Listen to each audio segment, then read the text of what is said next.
Hello and welcome to Big Num Numismatics. Today I'm going to be going over some purchases that have just arrived. These aren't big or anything, but they are rather nice, so I thought I'd share. First off is a 1942 Mercury dime in a 5.0 NGC Fatty. Surfaces are excellent, great eye appeal. Now, a lot of you are not a fan of the toning. This has like a magenta, like a dark brown purple look to it. And I rather like the splotchy toning for whatever reason.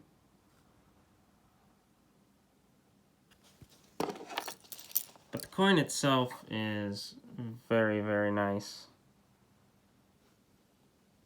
Yeah, that's not gonna work.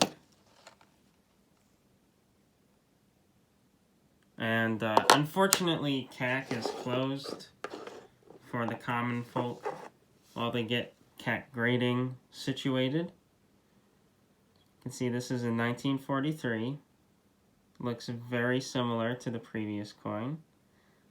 Has that purple toning, great surfaces. Although this has a lot more dye polish.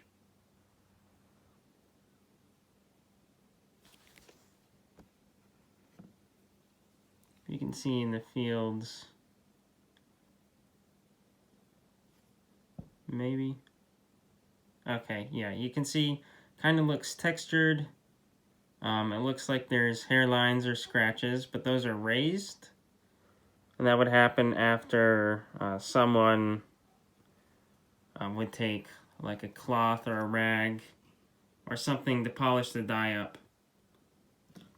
And any impressions on the die comes out as raised imprints on the coin itself. And the final fatty is a 1945S MS66. This is a rather early 4.0. Usually like 1.3 to 1.35 is when they switched over. But 45 is actually a rather hard date to get full bands. Not nearly as hard as the 45, but it does generally come weak as well. And great thing about these is that the holograms are still intact. Really more of an aesthetic than being important. And on 45Ss, there's also a variety called the Micro S. This is not that variety, but if you take a look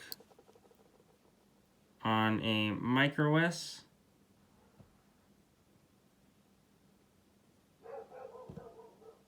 see if we can get this to settle. Yeah. Or maybe not. Gotta go with the trusty drawing then.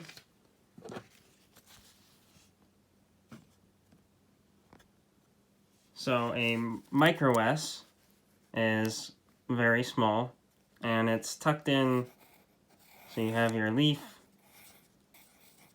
on the left side, and it's going to be tucked in, and it has a serif, and it's very short and blocky. So a Micro S is going to look like this, whereas this one, the normal mint mark, is sort of, it looks like a teardrop almost, and then it comes to like a point. So, very easy to tell them apart. Not by size, because a lot of times, you know, what's the difference between like 3 millimeters and 4 millimeters? But the placement and just the design type is the easiest way to tell. And there is a substantial difference.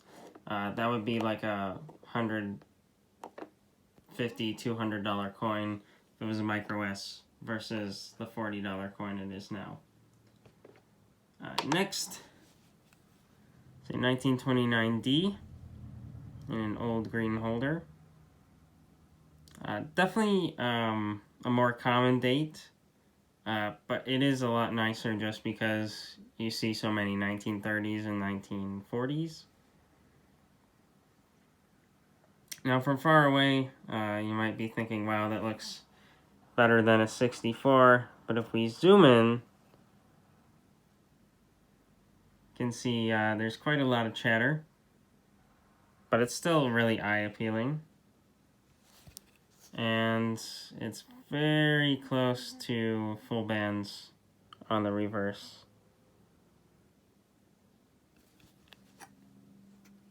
So this is about an $80 to $100 coin, but very cool nonetheless. And next up, going to take a break from the Mercury dimes. This is a Colombian Expo half. So these were the first classic commemorative coins struck to make money for the Colombian Exposition in 1892, a 400th anniversary for Chicago, or rather Columbus landing in the Colombian Exposition took place in Chicago.